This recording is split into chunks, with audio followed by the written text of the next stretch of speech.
on. Yep. Oh, sorry guys. Good morning. I was waiting for a count there. It's a beautiful morning, as always, in the bush. Welcome here in Sabi Sands Game Reserve at Djuma. And before I say any more, there's a few of us. You can see in the back corner there. Let's introduce a little bit. We decided to start together this morning. This handsome young man, you know him well by now. That's HD. And with HD today, you're going to have a long chat later on as well as Alex. Good morning, everybody. And Liam. And maybe there's even time to see him later from your vehicle. Absolutely. Behind the camera is the young Jason, who's a great helper on camp. He's getting onto the camera as well. So Jason, lots of fun to have you on the vehicle. Cheers. And he's a general, liked by everyone, nice guy. So looking forward to having a couple of new people on the drive this morning. Absolutely. And I'm talking too much. No, you're not talking too much at all, mate. We've got a great team, and I think it's really great that we give some of the other guys a turn at presenting and behind camera. We might get a morning off, mate. Yeah, who knows, eh? Yeah, it's really good to be here, guys. And weather-wise, pretty interesting this morning, hey? This is it's probably one of my favourite weather types for the Lowveld in summer, mainly because normally this follows after very hot conditions, as we had the other day, 39. What was that one day when you 39, 102 Fahrenheit. 102 mate. Fahrenheit. That's you know, you can cook eggs on the bonnet if you wanted to, or the hood for those of you from different parts of the world. But for me, this is awesome weather because it means that the whole morning drive, we technically have morning conditions. It's not too hot. It's a little bit sort of soft light, so good weather for leopard. Absolutely. And like pink in the brain, same as every day. Absolutely, Let's go mate. looking for leopard. We'll definitely have a look for leopard because we always look for leopard, and we're a bit obsessed by leopard. And Just a little bit. Pete's definitely on the mission this morning. He's going to try and pick up where he left off yesterday. We're just going to head back up and see if we can find any spoor of those two line that we were with yesterday afternoon. Sleeping line, very sleepy line. And then we'll cross back over to each other when we come up with something, mate. Yeah, that's how it goes. Okay. Wild dogs could be around still, they haven't been seen. Yeah. And Alex is going to have some fun. That's the main thing, guys. A couple of questions maybe, you know, are you married? You know, the typical questions you guys might have for him. Feel not married yet. Okay, mate. Take care, big man. All right. Okay. See you Good just luck, now. mate. Guys, have fun. All right. Let's go, Cheers, mate. let's go have fun. Okay. All right. Good luck. Cheers, Leopard. Oh my goodness. Guys, you got just a little funny double take there. I think you guys might get to know Alex sooner than we thought. The Jigga just seems to be coughing a little bit, and I think it's a little wire that I must try and check. So we'll speak to you shortly from here. Enjoy the vehicle and the drive with HD and Alex, and we'll see you just now.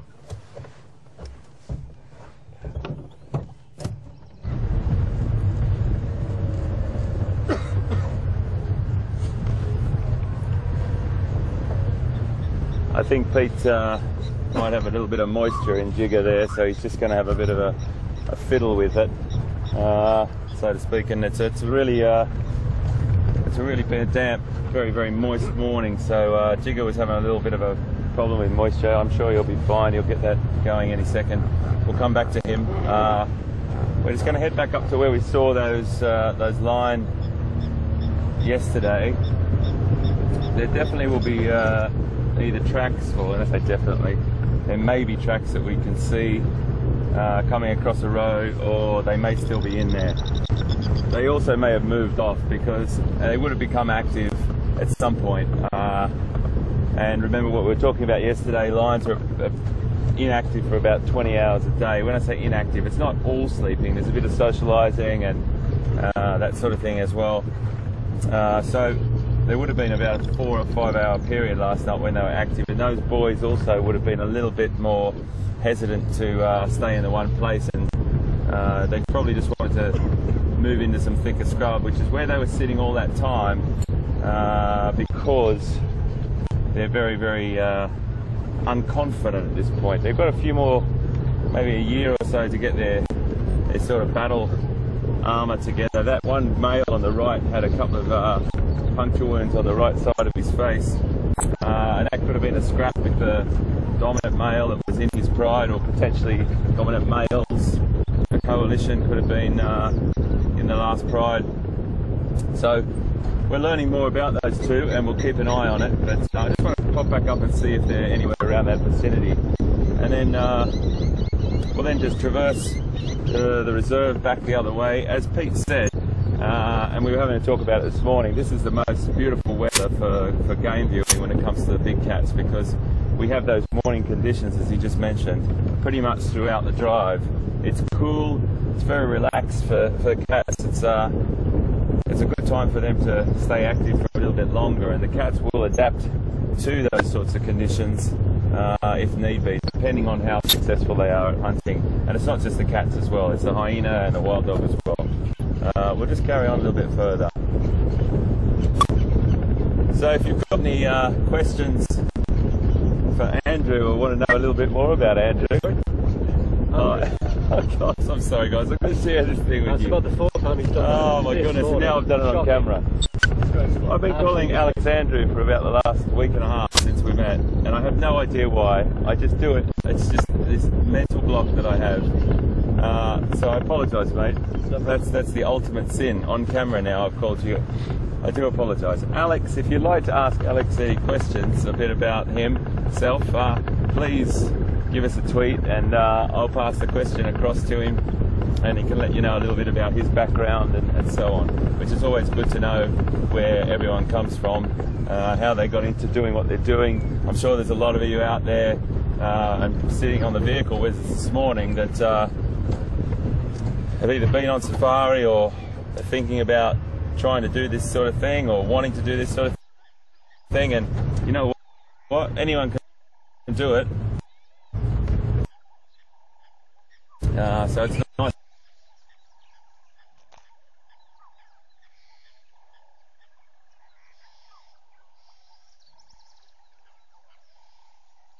Crown plovers, aren't they? Yeah, crown plovers. Yeah, they've got a beautiful, very distinct call for Africa. One of those calls as well that I'd like to share with you on the app as well.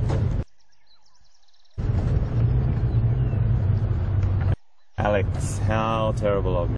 It's okay, Henry. Fine.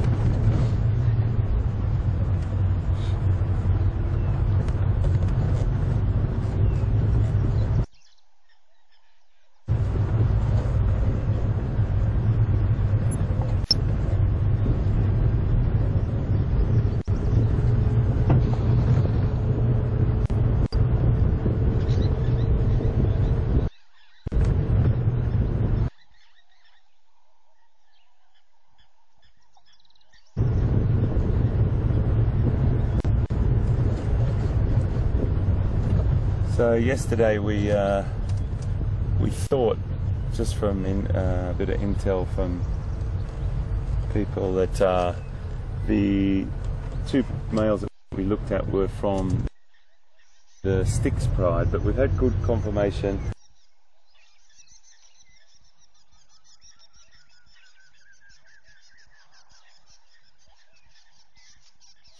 and if we can't see them from the outside, I'm going to go around and just hook in where we were. I won't go in this way that we went in last night because it was a little bit hectic on the woodland, a little bit scrubby and a little bit too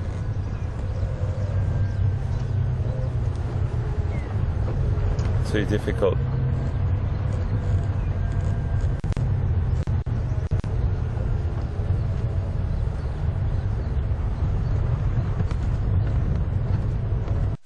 Rosie B on Twitter wants to know if you've got a bad finger.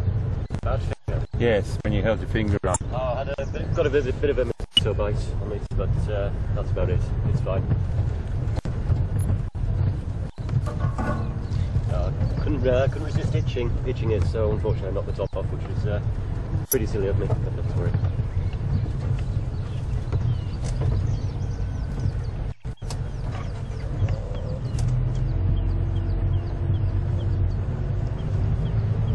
What we might have to do, because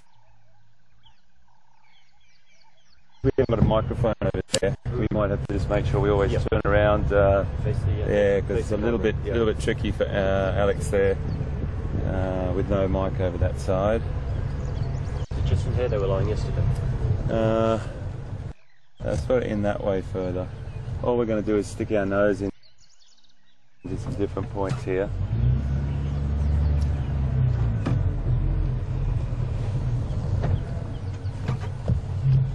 And then we'll go along that access road and see if there's any spoor, any tracks. We've talked about that word many a time, folks, and I'm sure many of you, there's my tracks, my spoor from yesterday.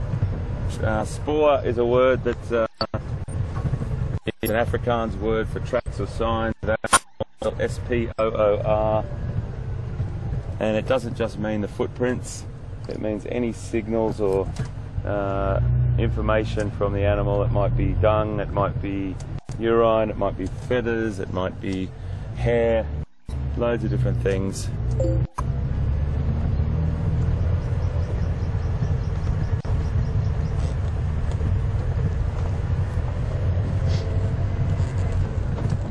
So we're just going to just put our vehicle in just through here and just see.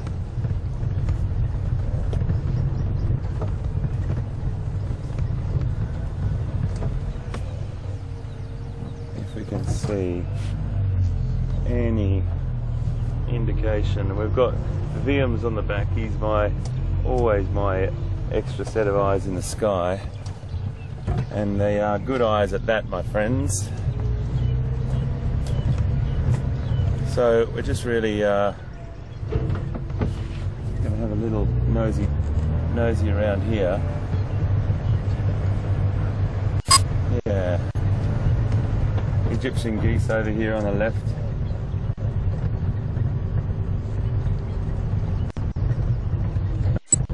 One's got a bit of a limp. All right.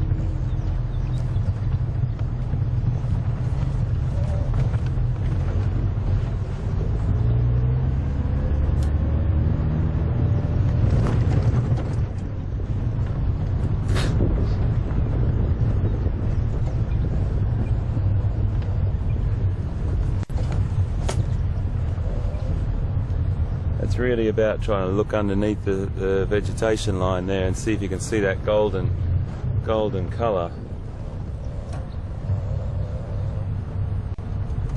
But they're very tricky to see. If they're lying down, a lion lying down in the grass can hide in about 30 to 40 centimetres of grass, which is about 15 inches of grass. If they're lying flat on their side and their mane is down on them, they're very, very difficult to see flat.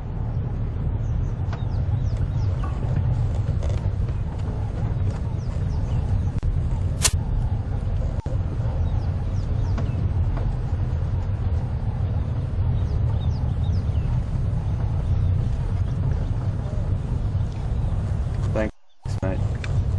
So I've just got word from Pete. Jigger's having another problem, unfortunately, so we've just taken Jigger down to the workshop, which is really sad news. So I'll keep you updated on that and make sure that we listen out for what's happening with Pete's vehicle. Really don't know. We got it going the other day, it was all running fine, and now there's a little bit of a starting problem, and it sounds like fuel, or it sounds like we've checked everything. Anyway, we're going to take it down to the mechanic, and he will definitely have a look at it for us. Great. That's one thing that you should know about this part of the world.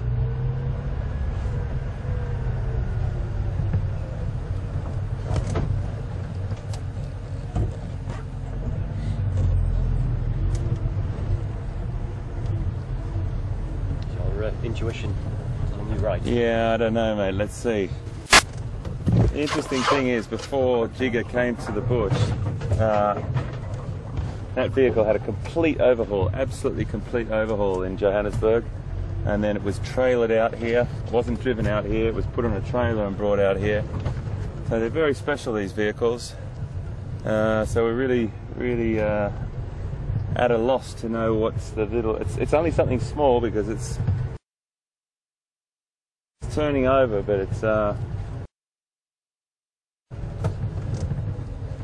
pull back 2 seconds.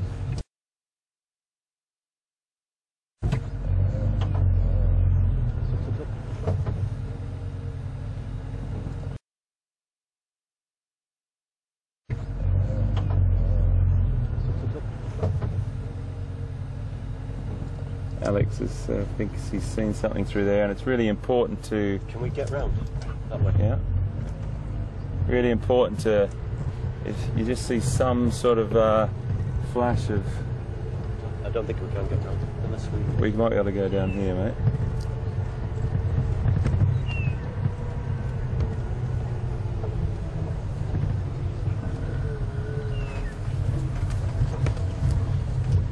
It's always a little bit tricky through this part of the world, and what you want to make sure is you don't give yourself a puncture or stall the car just like that.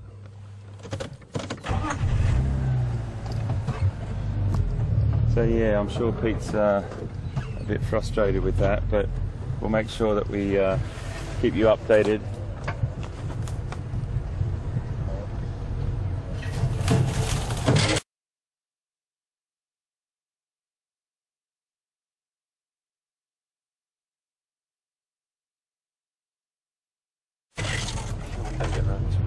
No, we can't. We just have to turn around here. At least we get in a little bit further. And what it's about, folks, is it's about just putting your nose into these areas, and you can't always get through, but at least you can just sort of get into these little locations, and always worth checking. Have a little double check, just that your eyes weren't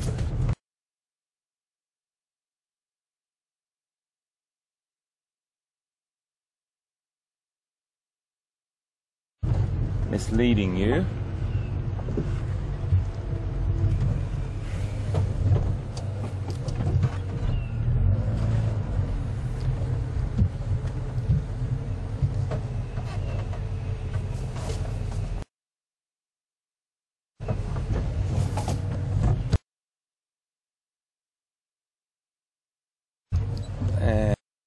And just watch your eyes, Liam.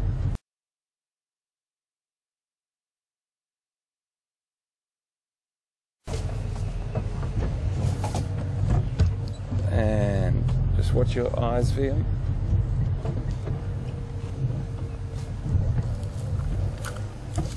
Very good. So really, folks, when you're looking for wildlife in this sort of terrain,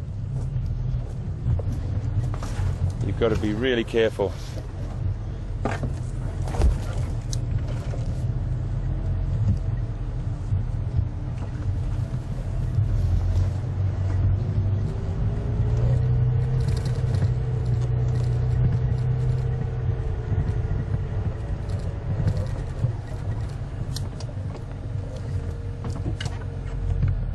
Got a nice tweet from Linda in North Carolina. Thank you very much, Linda, for that. That's really kind words.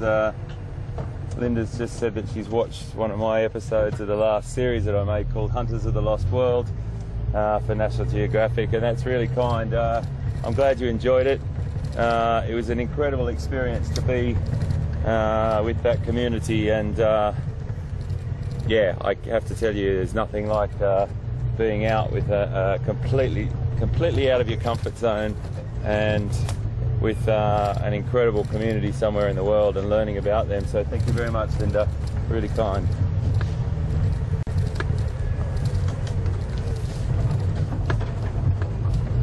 Right, my next, watch your head.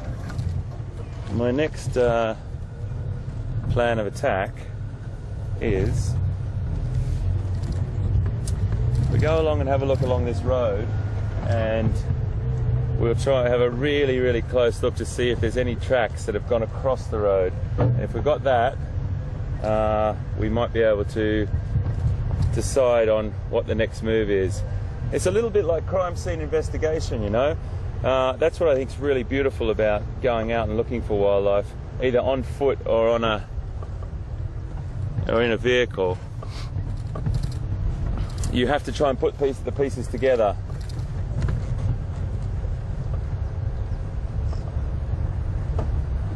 You can actually do that, mate. You can put that up there. We're just going to do a little bit of. You might want to face it to you. What we're doing is just putting a. I might just stop for you. Yeah.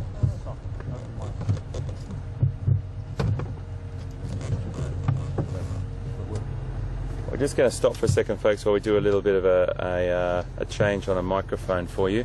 Whilst we're doing that, I'll just give you an update on the weather again. It could sprinkle at any time, and at the moment it's not looking like it. It looks pretty flat. We came across a little bit, but at the moment I think we're good. It's a beautiful temperature. Try and find these line prints if we can. If we can't, I really need to see a leopard.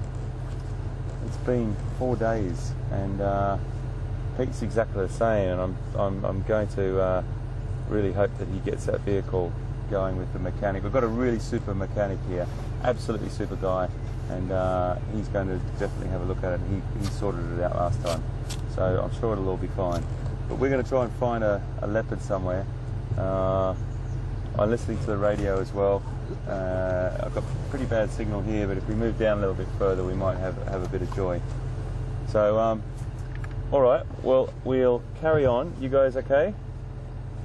Yep. Yeah, happy? All right, great stuff. We just put another microphone close to Alex there so you can hear what he's saying. Right. Just slip down here. This road here is an important road. There's a lot of vehicles that have been across it this morning. That's just one of the Juma maintenance vehicles. Hopefully that's the mechanic going to work. I didn't think it was Opar, but it might be. Now what we've got to do here is look really closely at tracks, for tracks coming across the road. So if we have our heads hanging outside of the vehicle like this, it's for one very good reason, and that is that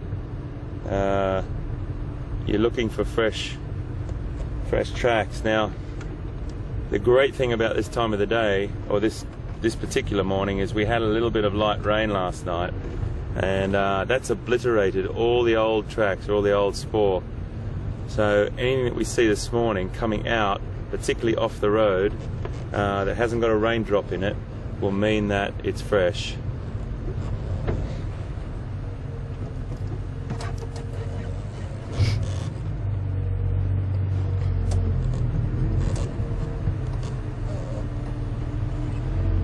Lots of herbivore tracks. Yeah, lots of buffalo going down through there.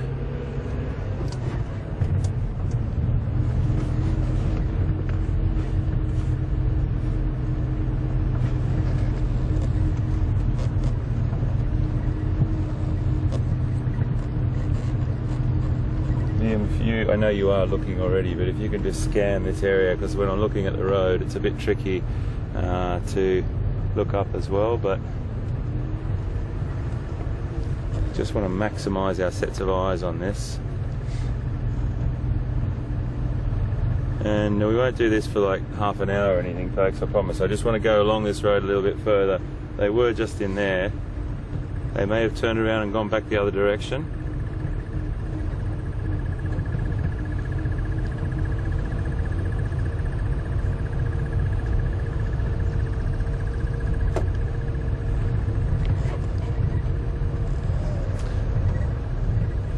So a little bit of crime scene investigation, as we said, so like putting all the picture together, trying to find out what happened last night, and it's really exciting stuff. It's a great joy to learn about tracking, and you're constantly learning. You know, there's absolute expert trackers that, as I said, we've worked with guys that are so good they could track fish through water, but and that's, you know, not true, of course, but I mean, it feels like that. They're that incredible, that incredible at what they do.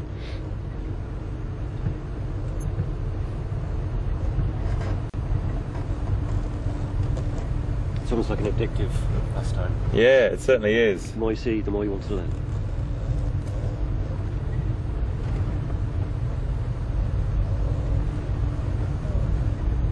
Okay, nothing's come out of there that I can see.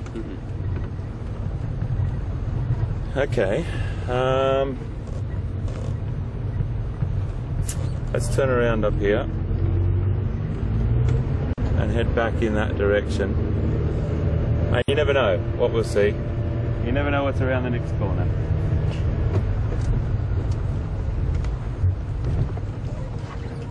At the same time, I'm listening to 2 radio feeds in my ear at the moment. Who said men couldn't multitask?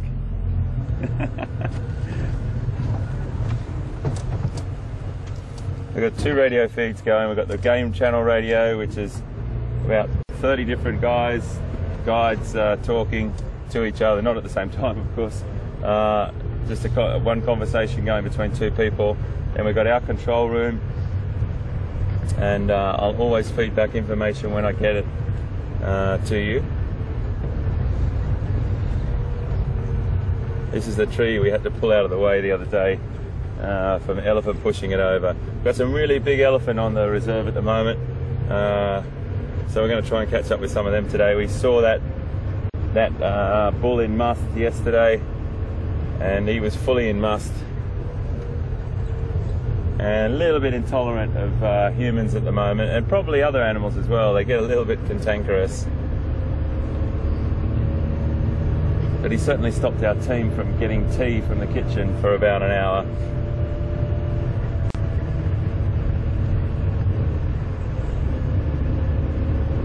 No consideration whatsoever. Just keep your eyes peeled in this area here.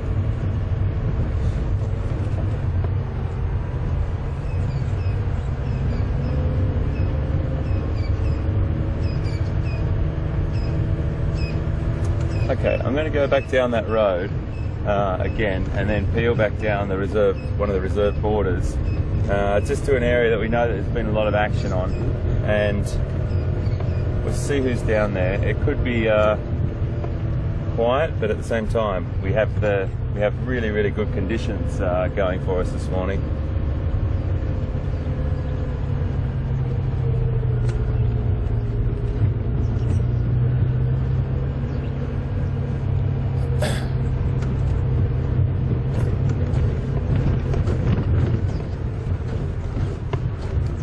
Control, do you copy?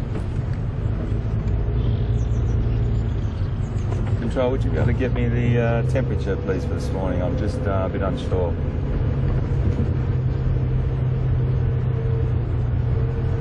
Thank you. Just getting the temperature. I feel it's about probably 15, 16 degrees. Or maybe I've got a little bit of wind chill factor on me from driving at the moment, but I think it's about probably 16 degrees Celsius. It's a bit of a guess. What do you reckon, Alex? I'm going to go for 18. Alex is going for 18. Liam, what do you reckon, mate? 20. Ooh. 16, 18, 20. It's like the price is right. Come on down, whoever's the winner. Perfect conditions for the predators. Yeah, it's absolutely beautiful conditions for predators. Very still. Very still. Not a lot of wind. Yeah. So we've got our eyes wide open, folks. And it's great to have you on board. As always, a great morning to you, and thanks for joining us. For anyone that's their first or second safari with us. Oh, I've got some word coming through, and the winner. Alex is the winner. 18 degrees, 64 degrees Fahrenheit. Alex, you guessed that well. Thank you. So it's quite cool. It's quite relaxed.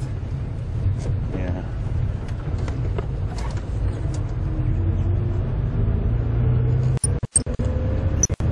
Again, yeah, welcome to you. If it's your first or second safari with us, a little bit of how this works. We drive around as much as we possibly can and see as much beautiful wildlife coming to you from Djuma and Arathusa game reserves in Sabi Sands, South Africa. And this is coming to you live.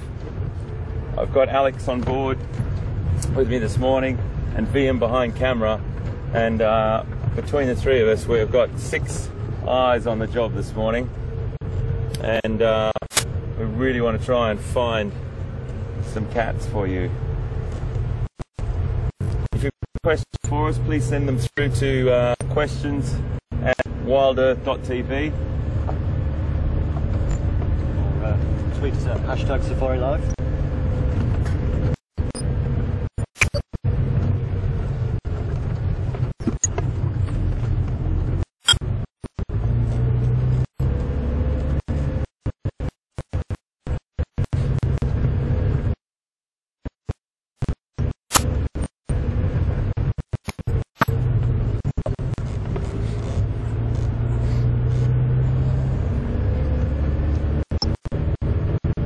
So I just wanted to with that question.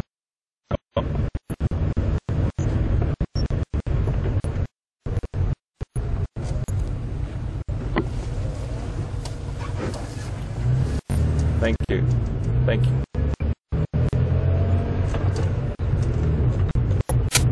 Thank you.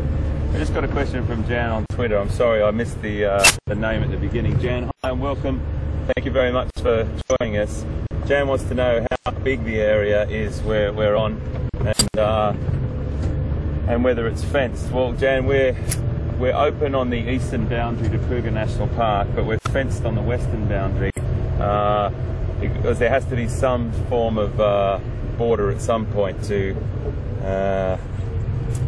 for obvious reasons of protecting the wildlife, etc. The area we're in is about the same size as New Jersey. That gives you a bit of an indication of how big the area is. And animals can freely traverse Kruger National Park and Sabi Sands, and that's one of the reasons why we get such incredible wildlife through this area. And we're very, very fortunate to get big prides of lions, big herds of elephant, big herds of buffalo. It's fantastic. So we're really fortunate to be here. A great question, Jan. Thank you.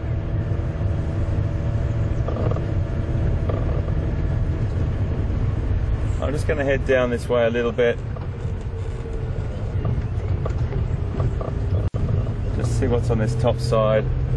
Our signal may drop out if you're first timers or second timers with us and haven't experienced the Safari Drive Live. It does drop out occasionally. We do have a few flat spots. Just because of the topography that we're in. But bear with us, we always come back to you. And for you die-hard Wild Earth followers, which we all love and really, really respect your support, I know you understand we do our absolute best to try and get the live stream to you. There will be an occasional dropout, but we'll be back really, really quickly. So we're just going downhill a little bit now.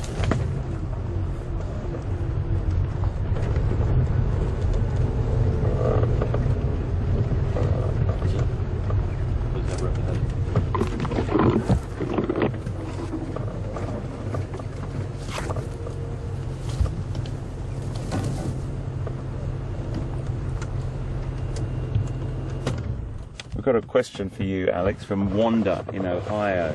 Morning, Wanda. Great to have you with us, Wanda. And the question is, what's your background, and are you from here, and have you done this before? Background, well, originally I was born in Canada, moved to the UK when I was very young. Before here, I was working in marketing, so it's very, very, very different. So this is now my office, rather than actually having an office with 4 walls. I've got this fantastic open-air office. Moved here back in the end of January. Did my ranger training at an institution which was towards the Zulu-Natal area. And yeah, it's pretty much a dream come true to be working in the open air and working with wildlife. So yeah, that's pretty much my background in a nutshell.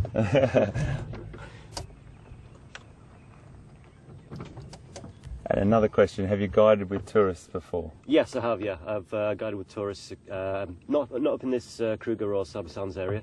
It was further down south in the Zulu-Natal area. So this is a new area for me. I've been here once before, but not guiding, just as a tourist. And it's an absolute pleasure to be working up here. Absolute pleasure. Diversity of wildlife, the birds, everything is just fantastic. Nowhere else like it on earth. It's fantastic. And I think you said fantastic. Did I hear you say fantastic team members to work with? Was Oh that... yeah, fantastic. Yeah, no, I they're not thought that. fantastic. They're Yeah. outstanding. I thought that. Outstanding team members. No, I'm learning a lot from Will. I'm learning a lot from Hayden. Learning a lot from Peter. I'm learning a lot from everybody. And I just got word.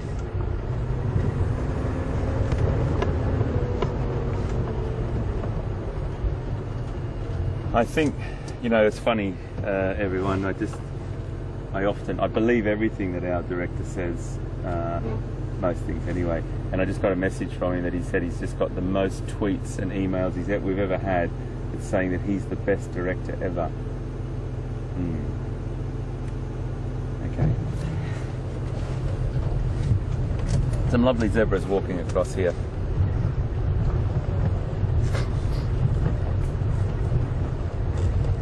Nice herd of zebra. Let's just watch them go because they're a bit skittish.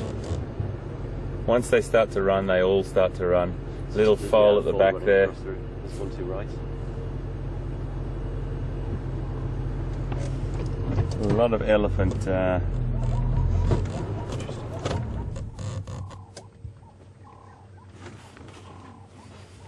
Okay, that's always good to have a little stop and a look. Running zebra, vocalizations. Let's just keep our eyes open here.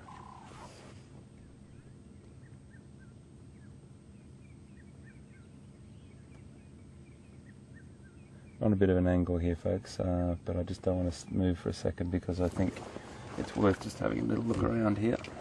Zebra coming back up the hill. Still running through the bush there. You can see them off in the distance, just running through.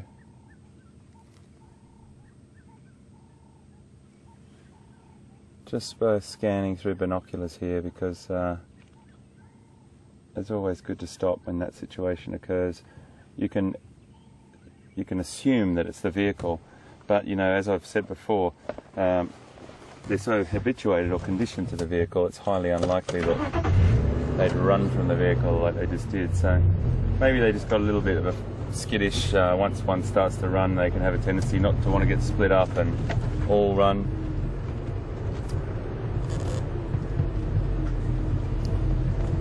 Just having to go through this. Elephant has pushed a tree over the road just there, so I've had to go around.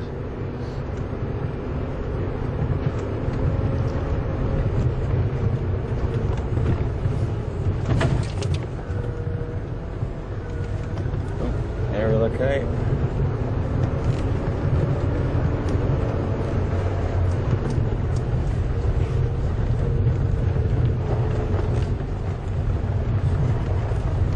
It's been absolutely incredible the last 2 days with sightings of lion and wild dog, well, last week really. So I've got a good feeling about today because we've got really good conditions. I'm going to head on into the right now, go down some of these lovely little less trodden paths.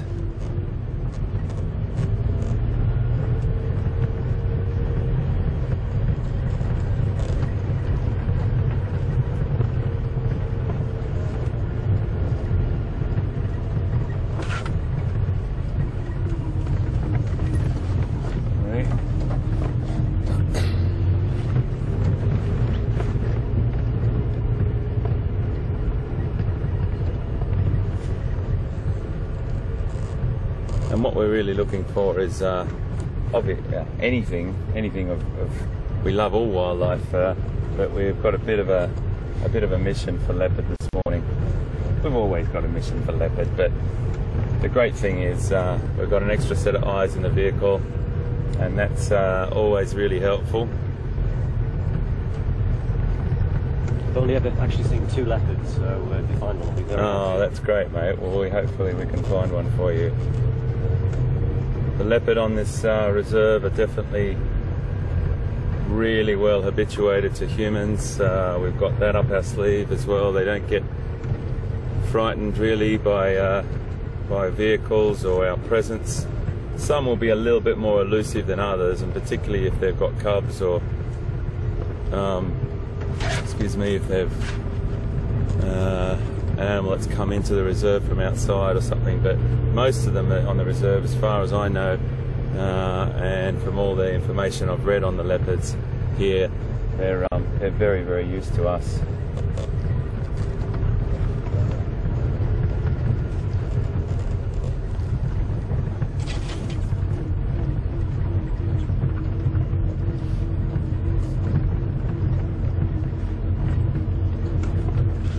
Lots of ellie activity.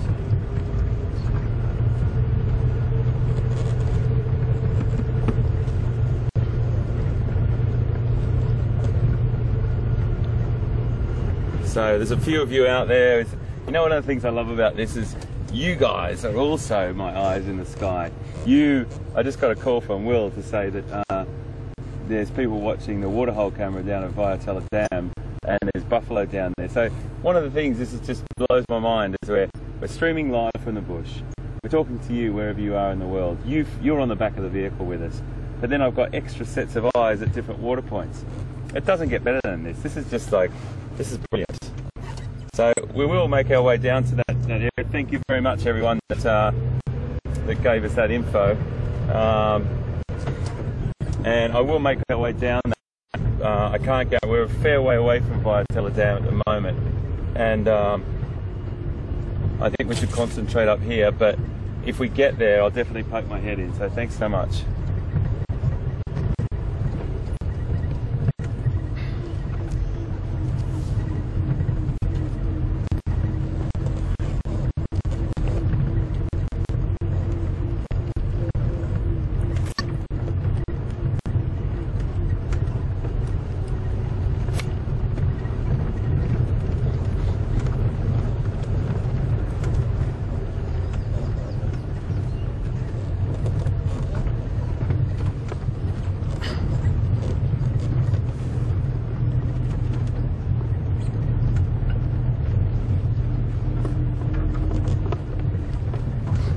Beautiful, beautiful, absolutely perfect leopard habitat.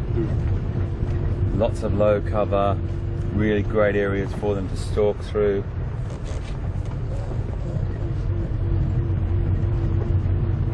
Lots of prime hiding places. Yeah, absolutely.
Grey duiker just ran through the wood there, but I'll tell you about those things always. I won't always stop because I can see that they're running off, and if they do stop, I'll definitely stop for you. We saw a grey duiker the other night, a male and a female, sitting in the lights, and they are beautiful, beautiful antelope. We got some great pictures of them, and we'll definitely see them again. So if one stops, but that's duiker in Afrikaans means diver, and that's exactly what they do. They dive through the undergrowth and find a spot, a safe spot where they can see us, but they think we can't see them, and we normally can't, just to get to safety, and that's their defense mechanism. Diving through the bush and hiding. We might lose you down here, folks, so we'll come back up the other side. Please stick with us.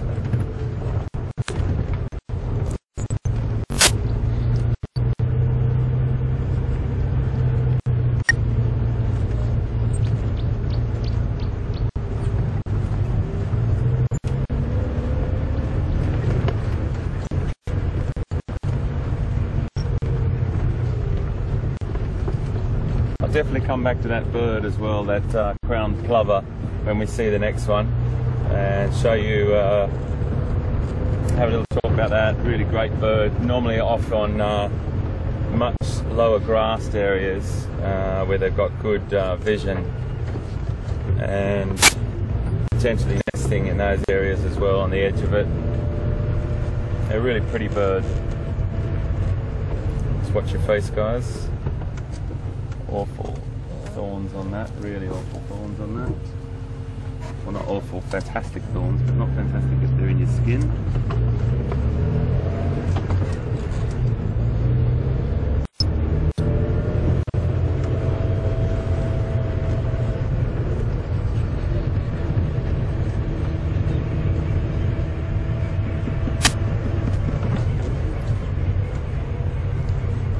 A bit quiet up here. That's okay.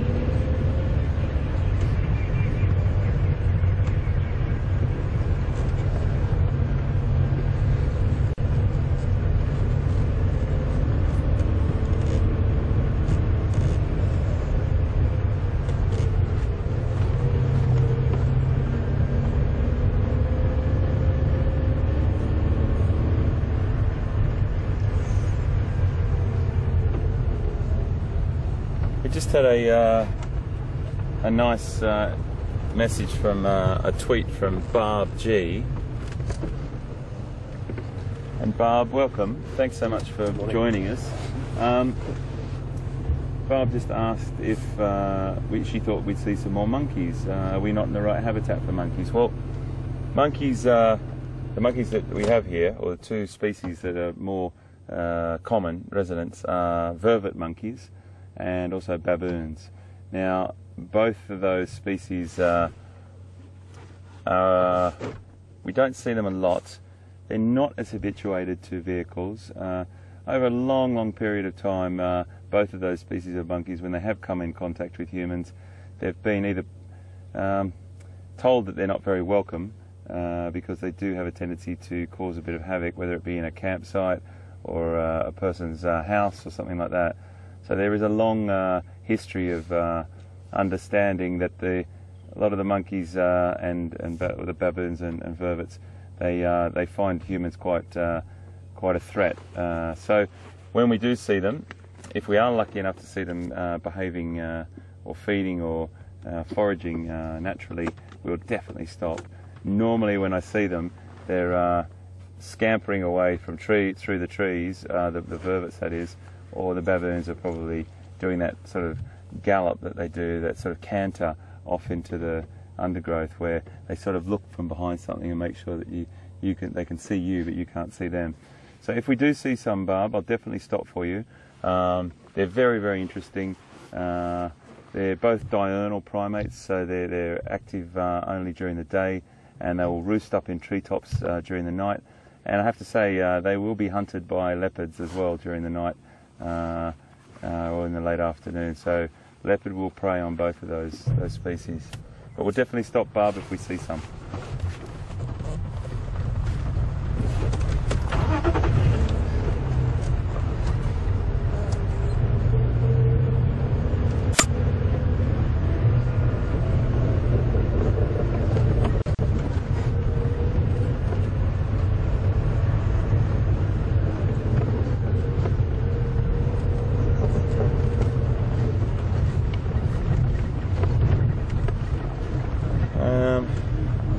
See what I'm going to do. I'm going to go around Quarantine and pop down into Quarantine's territory, the leopard Quarantine, and then we might go and have a look at the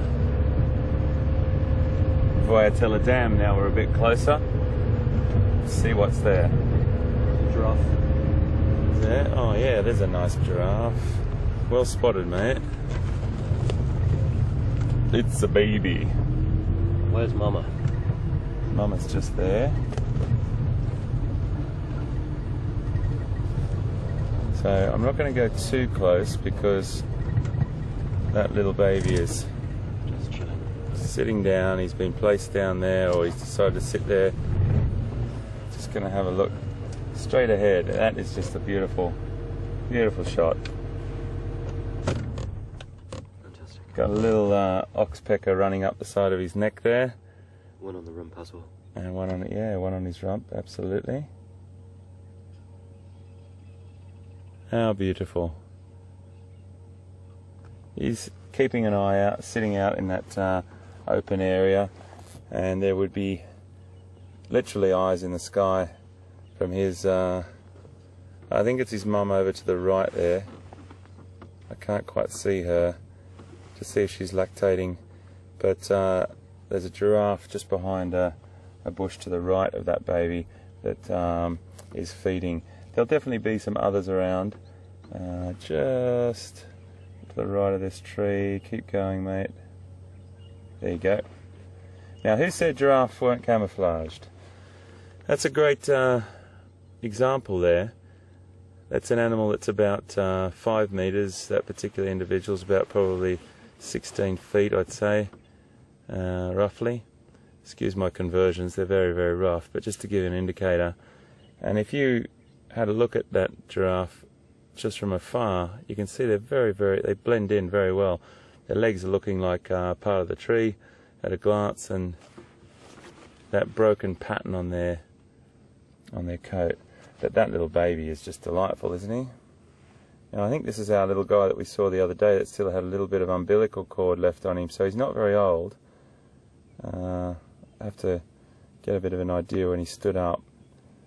You can see those fantastic tufts of hair on the end of his horns. I'm not sure whether it's a he or a she, so I'm just calling him him.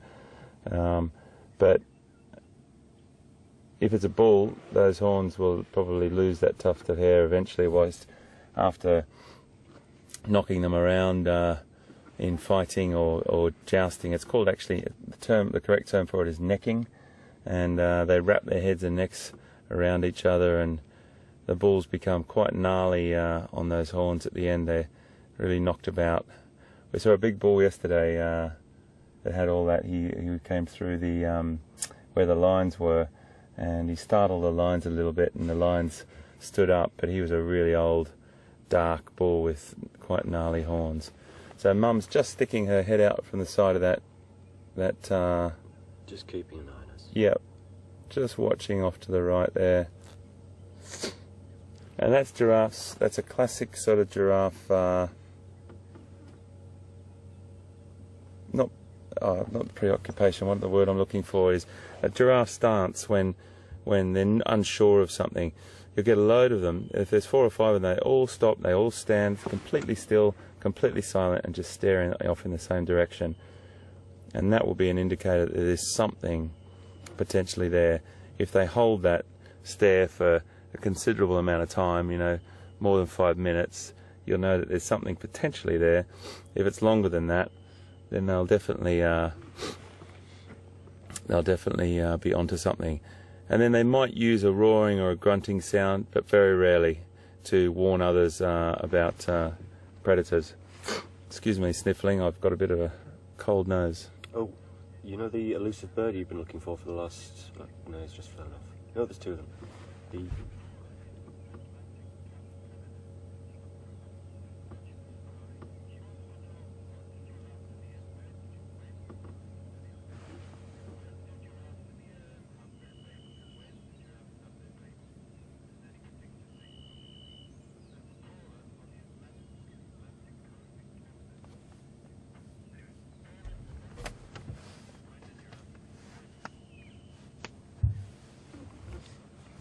We just got a question from Paula on the Atlantic coast in Canada about when giraffes have their babies.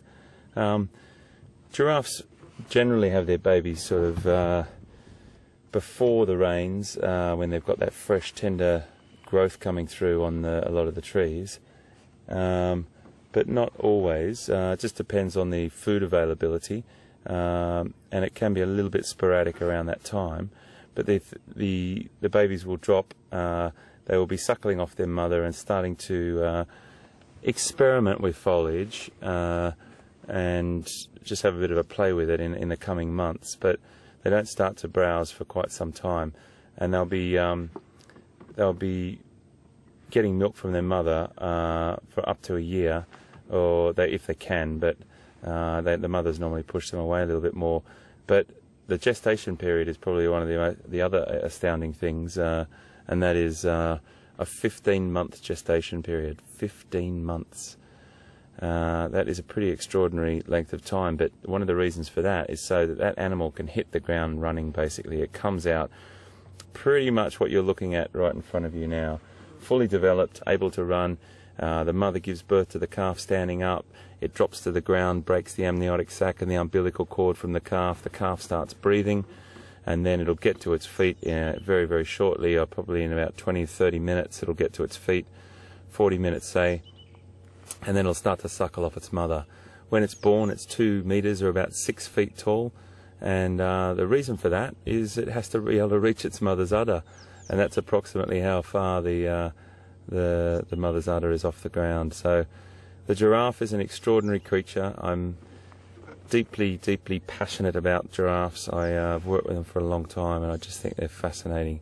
And look at Mum, she's just come out to say hi as well, and she's a beautiful, beautiful example as well. We had a question the other day about the markings of the southern giraffe. You can see those beautiful, beautiful markings, particularly on her chest there. Diamond shaped, spearhead shaped. Really lovely, all different patterns, shapes there, going up the neck. If they're really, you've got some great geometry going up there.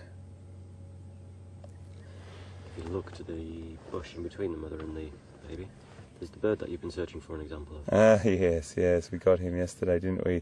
The fork-tailed drongo again there.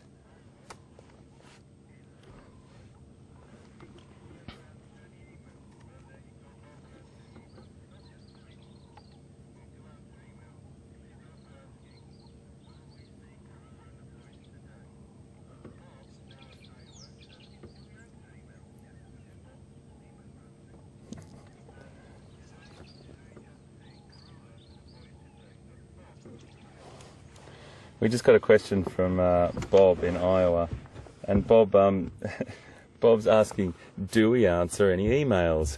Yes, we do, Bob, and we're answering your email right now. Thank you very much and welcome. We certainly do. Sorry, mate. We do try to get to as many emails and tweets as we possibly can, but sometimes it gets tricky because we get inundated with emails and tweets.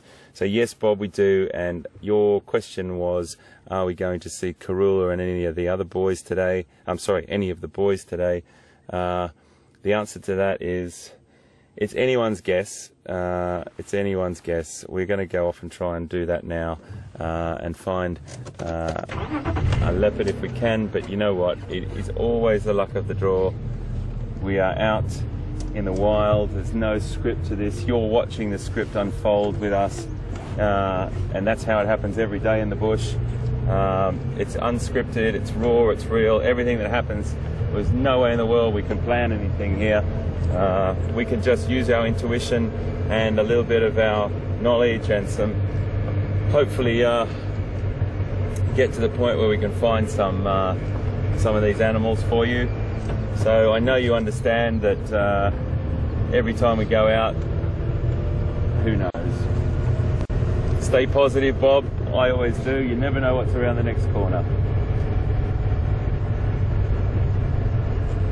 But thanks for your email, and definitely keep sending questions, and we'll try and get to them.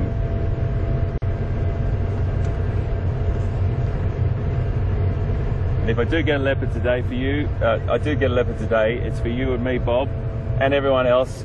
But I know you sound like you're really, really keen to see leopard. I'm sure everyone really is keen to see leopard. There's a sort of insatiable appetite for leopard. If you once you see one, you just want to see more and more and more. And I know everyone, particularly all those people that have been with Wild Earth for so long, know so much about the leopard, and I really try so hard to find them for you, as does Pete.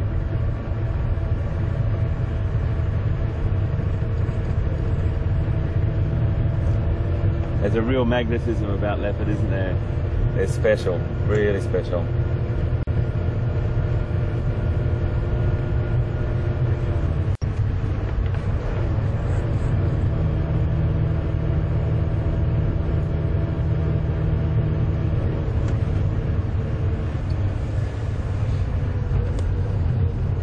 We're going to just head down here. We're going to do a bit of a loop, come round to that dam, and see how we go. This is quarantine, the quarantine males area, so we'll definitely keep our eyes out for him through here.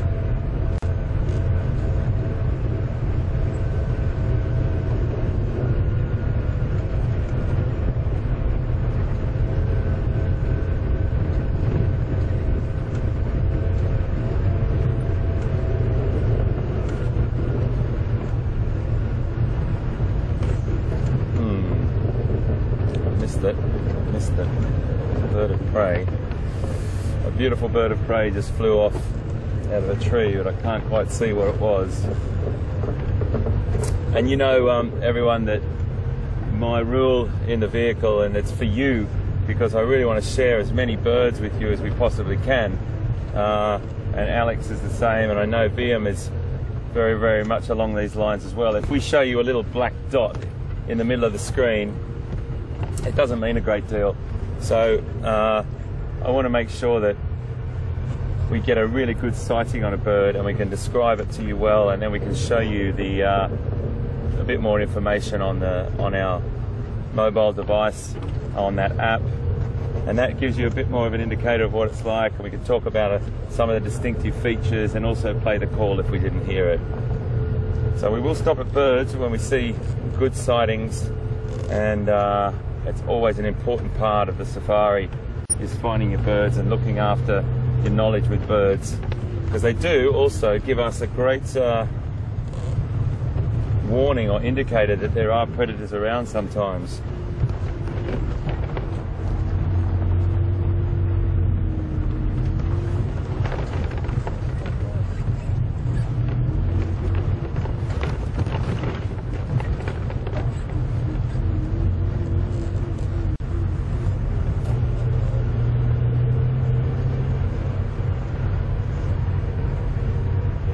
After this little bit of moisture, this is going to be really green in the next few days.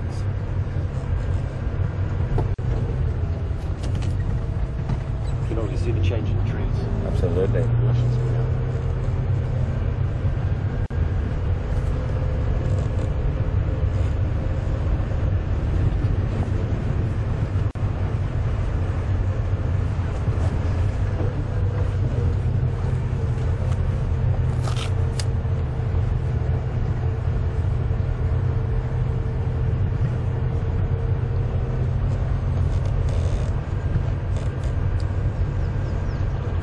Can you repeat, Lose Control? You were breaking up badly.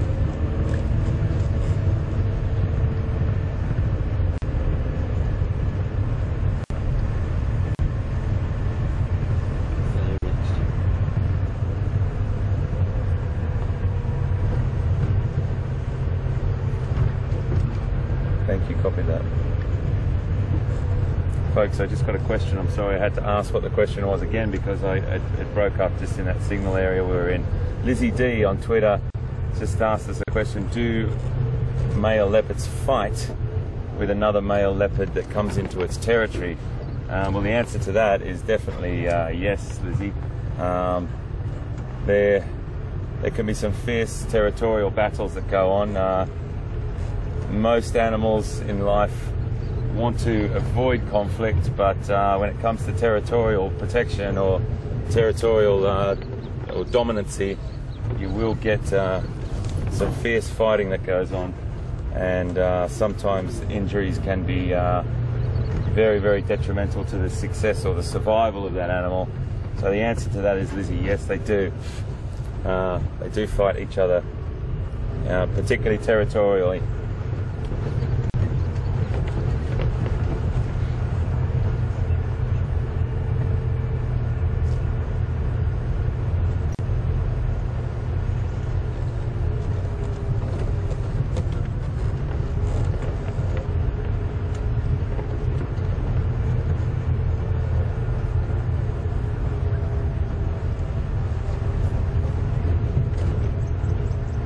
Some great questions coming through, folks.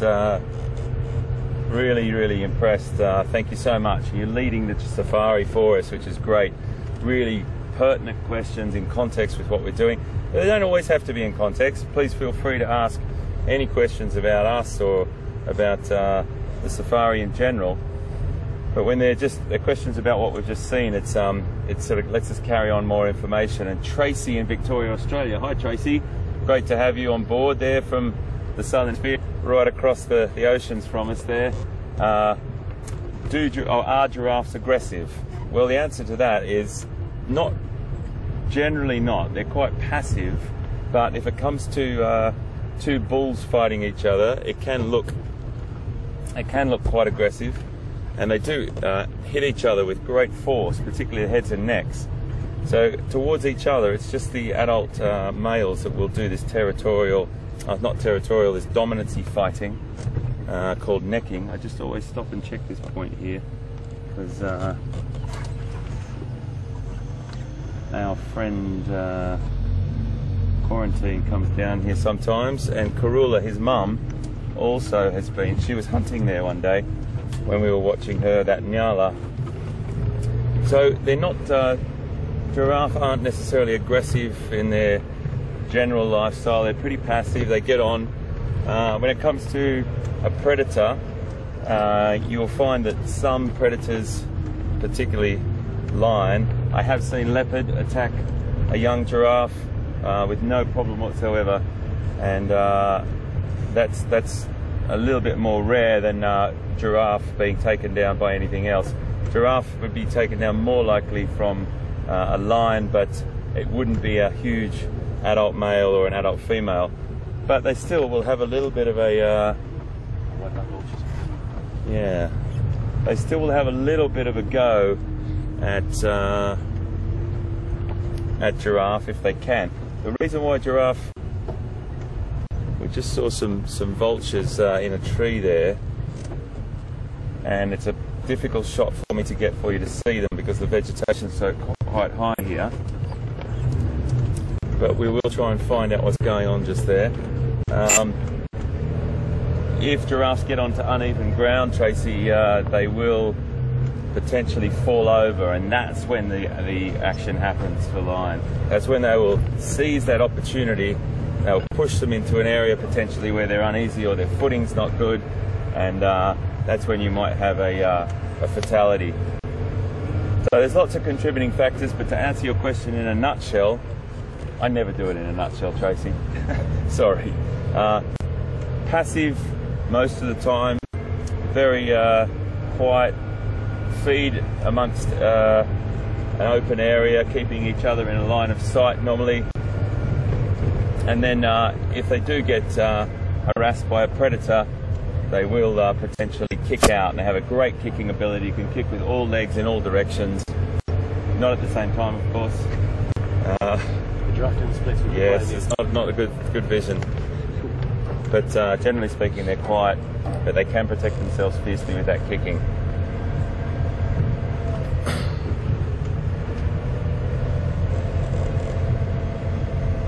Alex did see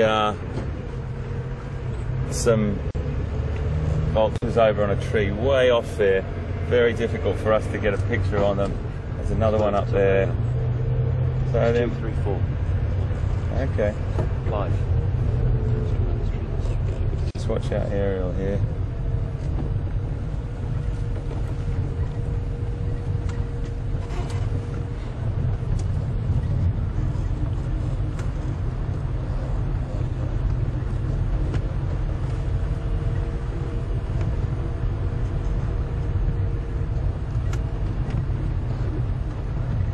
have a look at these vultures. There could be a small carcass in there somewhere that we don't know about. But we'll just stop and have a little bit of a look. Whiteback vultures. Probably the most common vulture here in, at the moment they just look like silhouettes. It's a bit, it's backlit unfortunately, and we can't really do much about that, but we'll definitely get some more images of them. Incredibly important creature in the ecosystem, and very, very shy actually. They get a bit of a bad rap, vultures. I like vultures. I think vultures are pretty cool. And we also have a couple of other species here, but the biggest one that we have on the reserve is the lappet-faced vulture, and when they arrive at a kill they take over. They're like the super heavyweights of the vulture world, and these whitebacks will take a little bit of a back step for the lappet-faced vulture.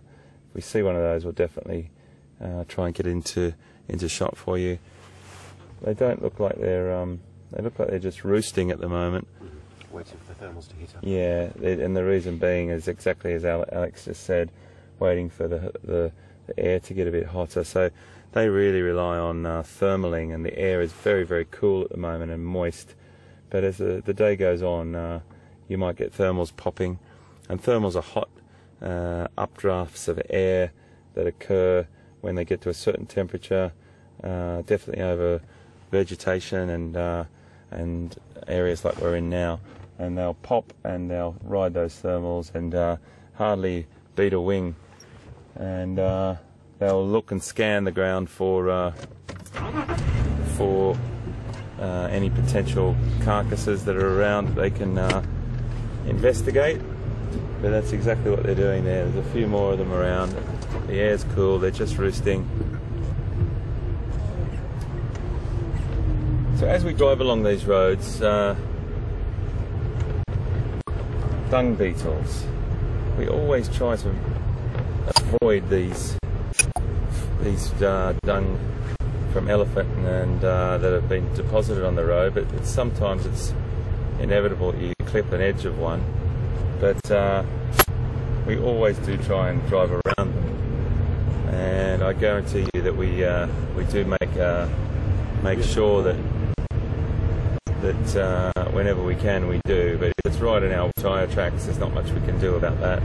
But conserving dung beetles and any potential dung beetles which do feed and make their little dung balls for their eggs to live in, we make sure that we definitely keep an eye on that. When it does warm up a bit and dung beetles are more prevalent or prolific, we'll definitely also stop and give you a look at a dung beetle. It's probably better that we stop and have a look at one rather than me just talking about them. But I promise you we do our utmost to avoid big boluses of elephant dung on the road, and unfortunately just on the odd occasion it's inevitable that we do clip one.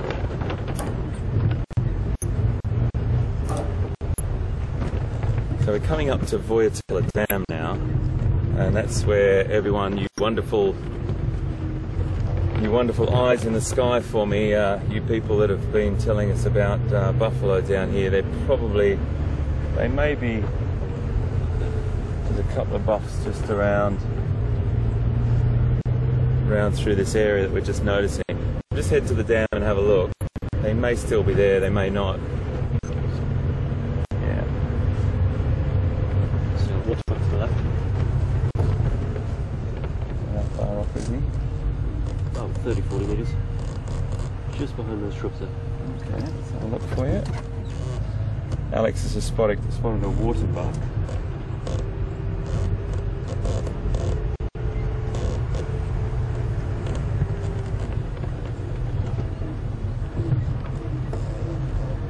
Where's he gone? Oh yeah, she. Okay, she's just unfortunately run off. A little bit far away for us, unfortunately. There she is, off there. You can see she's looking around there. That really distinctive marking, Alex. Look on the nose as well, but it's almost got a heart shape to the nose. Absolutely. Absolutely. Carry on and just have a look. Nice spotting. Yeah, so there's a couple of buffs around, but I want to try and come up and see if there's more than a couple. We've seen loads and loads of bachelor herds over the last few days. I can see buffalo through here already, so maybe it's just the remnants of a herd or whatnot. Let's see. Just hold on, folks. It's a little bit bumpy through here.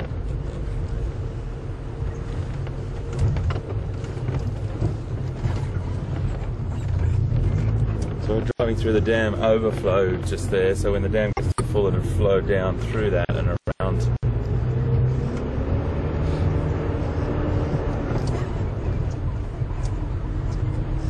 No, I think they've moved on, but we can stop and have a little look. Big boy over there.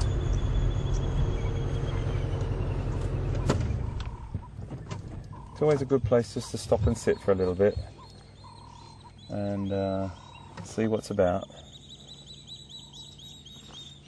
Blacksmith's plover. Yeah. Calling away.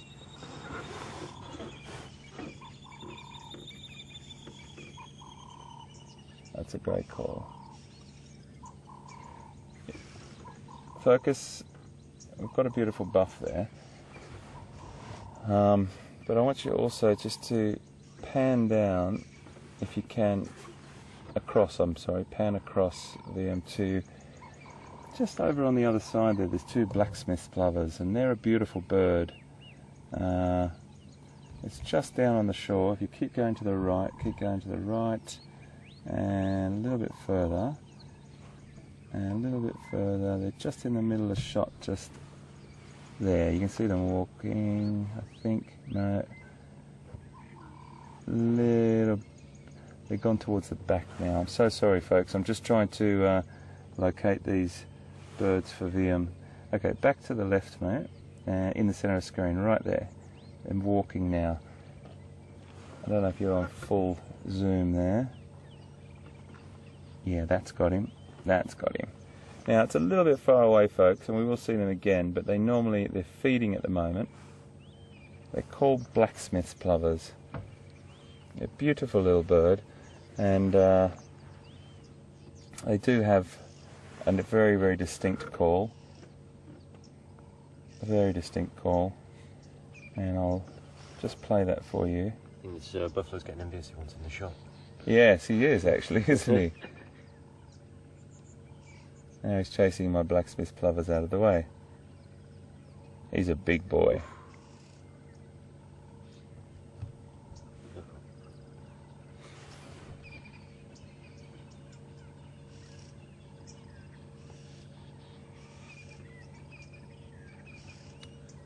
He's coming to say hello. Maybe he is. Beautiful specimen. Got a couple of scars on him just there. I'll come back to the blacksmith plovers, everyone. That boss is very impressive. Isn't he what?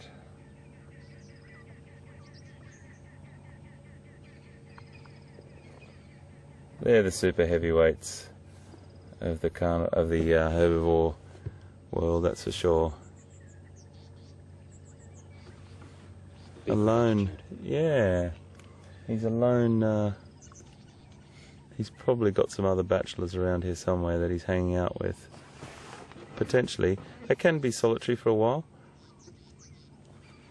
Back to our blacksmith plovers. I really wanted to show you these birds. Now, they're still in the same location. And they're a very, very nice little bird. They're also a distinct African call. There they are. It's a bit of a way off, folks, so I do apologise. But at least we can see them clearly, walking along, foraging along that shoreline. And they're really pretty little bird. They used to be called plover, blacksmith plover.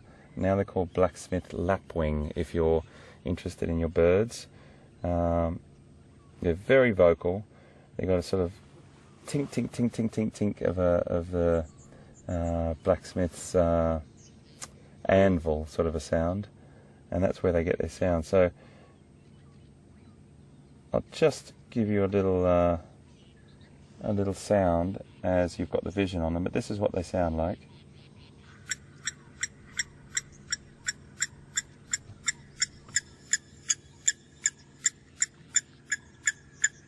We've definitely caught the attention of that one over there, thinking that we are potentially another blacksmith plover, but that's the little noise that they make. And at the end of this, I'm sure the vocal, they let out that one.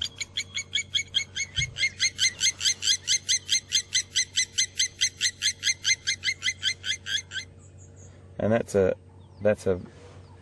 sound that you hear in Africa a lot, particularly at dusk and on those grassy sort of open areas and around water points. And I just think they're a really beautiful little bird. If we get some closer opportunities, we'll definitely stop and have a look at them as well. They're a fascinating bird. What do you got out there to your left there, Alex? In the water. Is that a floating log? I think it's a floating rock.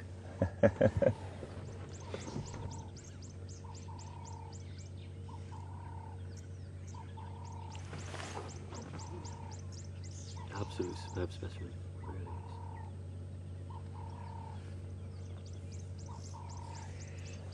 That's one of the 2 resident hippos here, folks, in this waterhole or dam, and there's another one somewhere around, and they would have been out while we were asleep, would have been out grazing all night and then back to the waterhole for safety.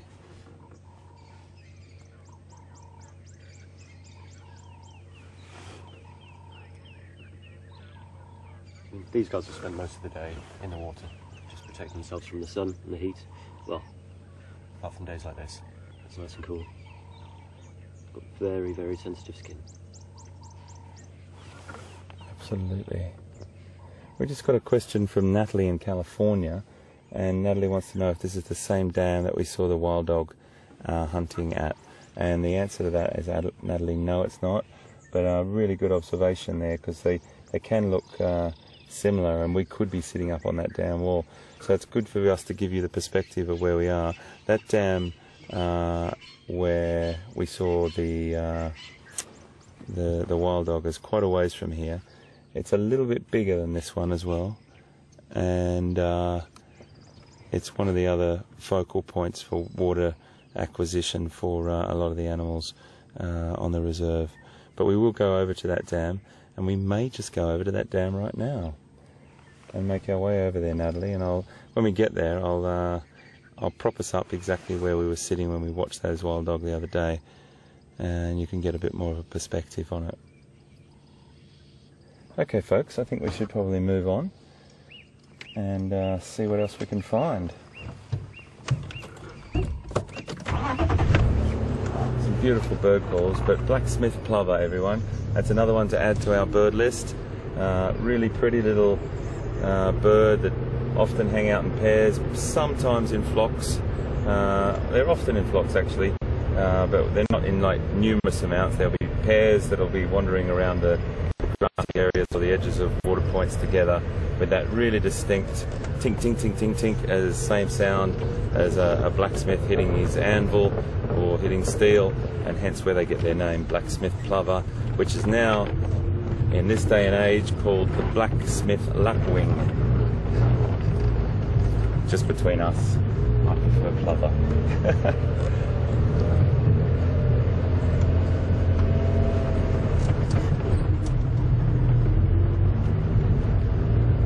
Now I'm just coming up this road because Will and Peter told me yesterday Karula used to love this area. This was one of her favourite areas, and you know, when you get intelligence from the guys like that, you have a tendency to store it in your memory. When you're down the back here, it's nice just to drive through and see she's sort of coming around her old haunts. But they said she used to frequent this area regularly, to the point where one day Pete and Will they used to see her come around the office quite frequently as well, which just goes to show you how habituated these leopard are to humans.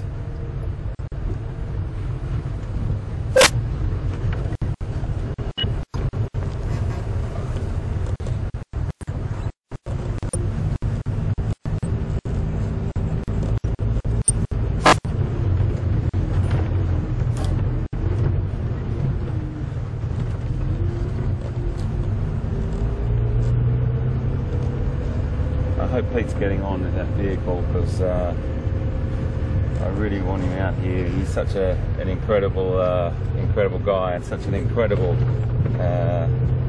wildlife person. It's just great to have him on, on the other side and talking to him. I miss him. We do.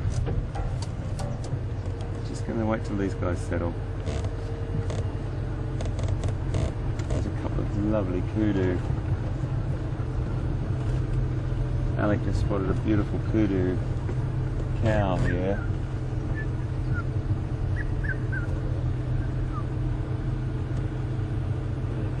Okay, I don't know if you can see that here. I might just move up a little bit for you. We stop at kudu a lot, folks, but it's not very good, is it? Maybe there's another bit just there, PM. I don't know if you can see. Can you get through that little gap there, mate? A bit further forward for you. And look at her.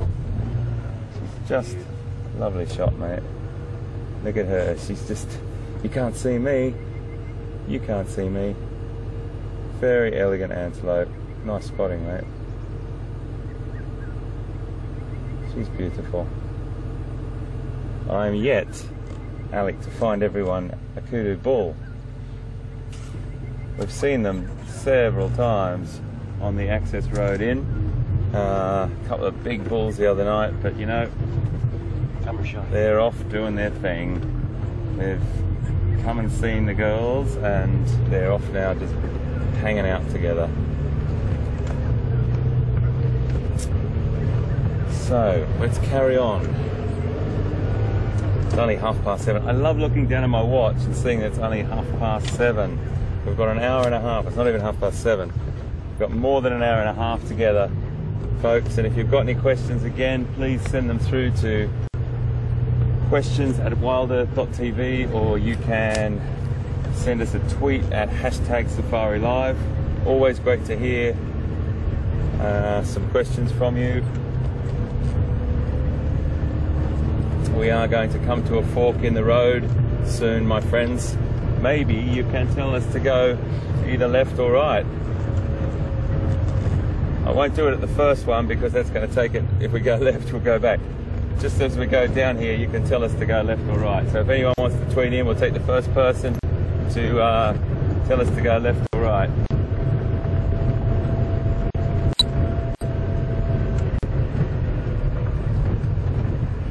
Sorry, Bob, tweet or email?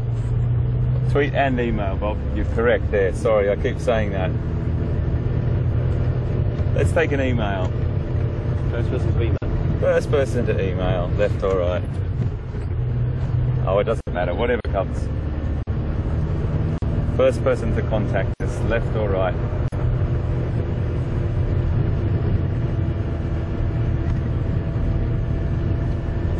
So just to recap, over the last few days we've had some extraordinary wild dog sightings. If you've just joined us, and for everyone that's been with us for the last few days, I'm sure you'll agree we've been very, very fortunate and very, very privileged to see what we've seen. We did come across those two lion yesterday morning by sheer chance. We just took the right road and looked the right direction, but they were resting with full bellies, and we are not sure where they are this morning. Well done, Lizzie D on Twitter. Thank you. Fantastic. You're the first in, and Lizzie D's told us to go right. So that's exactly what we'll do, Lizzie. Couple of spots of rain, folks, just to share with you. I like to keep you updated, and just can feel. I'm just feeling a little bit of drizzle. You feeling that, mate? A little bit, yeah. Yeah, just a little bit. Sorry about the bumps. I'm used to it though. I just I'm looking at the screen all the time to see if we've got spots on the lens, so I do apologise, and VM will keep his eye on that, of course, but we'll just let them accumulate for the minute. They won't get too bad, and then we will wipe the lens when we see.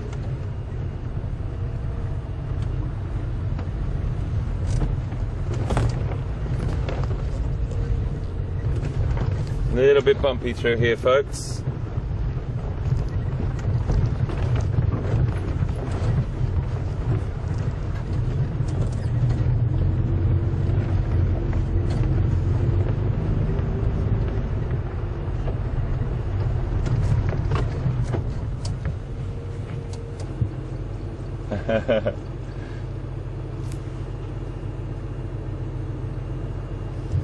Okay, I'll just give you a little update. Lizzie D said right, and she was first in, and just after Larry sent an email and he said left. So I'll make a deal with you, so you both get a little bit of a say in this.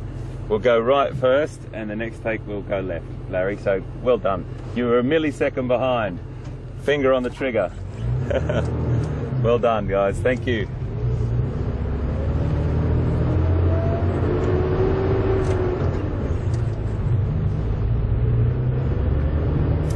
I'm just going to stay a little bit close to our control center here, because the rain does come down. We are going to have to make a bit of a dash to there.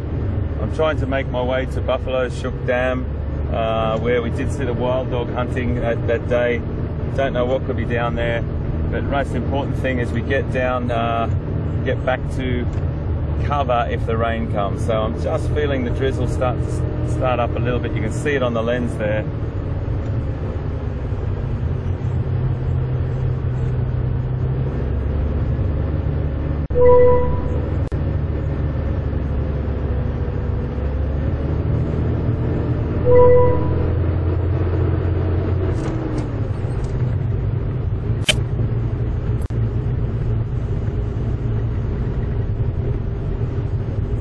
We've got a great question from Chris in South Australia. Hi, Chris. Morning. And thanks for watching, mate. Great to have you on board. I love South Australia, one of my favourite states in Australia.